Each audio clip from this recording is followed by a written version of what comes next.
As the budget market grows smaller and smaller, is there really any room for an above average budget entry?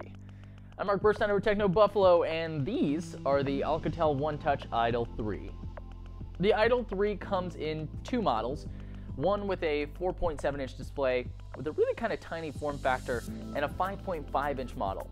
The build quality is the same, but the specs are different, and that's everything from the screen to the innards. So let's talk about this 4.7-inch model really quickly. It's a 4.7-inch IPS LCD display, 720 by 1280. That comes to a PPI of 312, which is pretty low. It's running a Snapdragon 410 with an Adreno 306, and it's rocking 1.5 gigs of RAM. This bigger handset has got a 5.5-inch IPS LCD display. It's a 1920 by 1080 resolution for a PPI of 401. A Snapdragon 615, Adreno 405, and you've got 2 gigs of RAM in this model. Both of these two contain 16 gigs of onboard storage and an SD slot, which is expandable up to 128 gigs.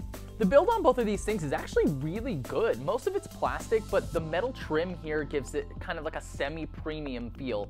If the specs on this device were a little bit more robust, I'd still be super happy with the build quality of both of them, really. I think the best way to describe them is svelte. I think that word kind of embodies how they feel in the hand. They feel slim, strong, comfortable. The design isn't like super groundbreaking or anything like that, but it feels nice in the hand. It's kind of inoffensive. The only thing that I don't like at all in terms of the hardware is the placement of that home button. That home button's just a little too high up on that left side, but this is mitigated by tap to wake and another feature that we will cover very shortly. The displays on these devices are good for what they are, but the display on the 5.5-inch model is much better than the 4.7-inch entry. The color on the 4.7-inch model's display is washed out, the contrast is murky at best, and the screen is sharp enough for the size, but it's nothing to write home about. The viewing angles on both, however, are very good. The 5.5-inch has a much more pleasant display, and it's got a much higher pixel density than the 4.7-inch model. The color temperature, the contrast, all much better on the 5.5-inch display. Unfortunately though, both of these displays they must have similar touch panels because they're not the most responsive, and you are going to notice it at times as you're scrolling around. You're going to see just or a tap here and there might not quite trigger on both of these devices. So the touch panel left a little something to be desired, but nothing too bad. The performance on both devices was totally passable, but really nothing to write home about. I did notice some non-trivial amounts of lag on both devices. I turned on GPU rendering, and it's really clear that they both have a bit of a hard time. And again, that responsiveness of the touch panel, with that in question combined with the lag, I can't really say that the Idol offered a terribly pleasant experience when it comes to performance, though it certainly wasn't the worst. It can handle the basics, just don't really expect too much more than that. Just loading up Adventure Time Puzzle Quest on this thing was a 3-minute affair, and that's on the higher end model. If you've noticed, I don't usually talk too much about the speakers on devices unless they're above average. Most phones just have okay speakers, it's nothing crazy, and I just need more time in videos. But these are above average. While they're not boom sound, they definitely sound better than they have any right to. They're front facing, they're pretty crisp, and they get pretty loud. The camera on both of these devices is fine. The 4.7-inch definitely struggles a little bit more than the 5.5-inch model. Things are a little bit more washed out, things are a little bit murkier, and definitely has a little bit of issue with noise, and neither device does terribly well in low light.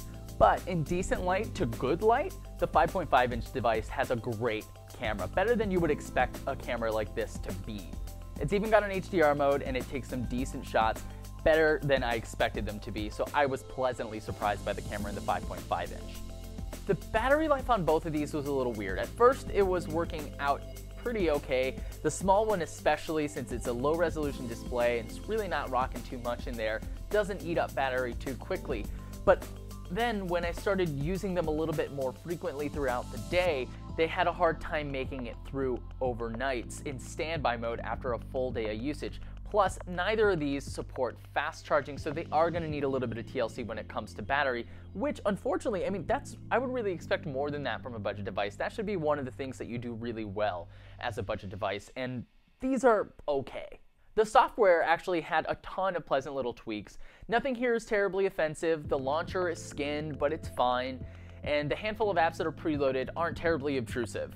They're easy enough to disregard, so that's really not that big of a deal. Where Alcatel really kind of stepped up is a few touches that make it clear that they are making an effort to differentiate wherever possible, despite how silly it might seem. One of the marquee features of the Idols is the fully reversible nature of the screens on these devices. Sure, this is just screen orientation, and we've seen it on a bunch of stuff before, but until now, we've really kind of only seen it on a tablet.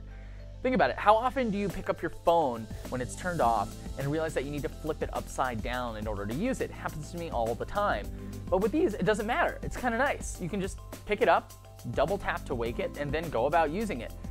This one time, I actually didn't even realize that it was upside down until I went to lock it to put it down. And it's a small thing, but it really made a big difference, and I do wish that were standard in every Android build. While I did have a kind of overall positive experience with these devices, I'm just struggling to figure out exactly where they fit. If you're in the market for a cheap phone, you could certainly do a lot worse than the 4.7-inch Idol 3. It's tiny, the battery life is fine, the camera's fine, and the software's inoffensive.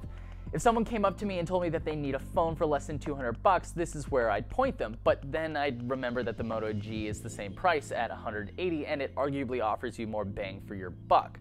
Then we get to the 5.5-inch model. At $270, I wonder if your money isn't better spent picking up a Zenfone 2 at $300.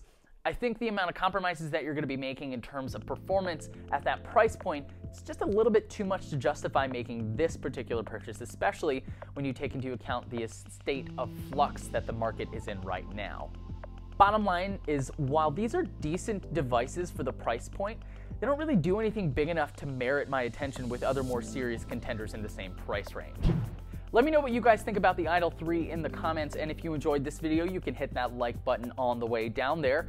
You can also subscribe if you've ever been attacked by an echidna, and as always, thank you for watching. Be kind to one another, and I will catch you in the next video.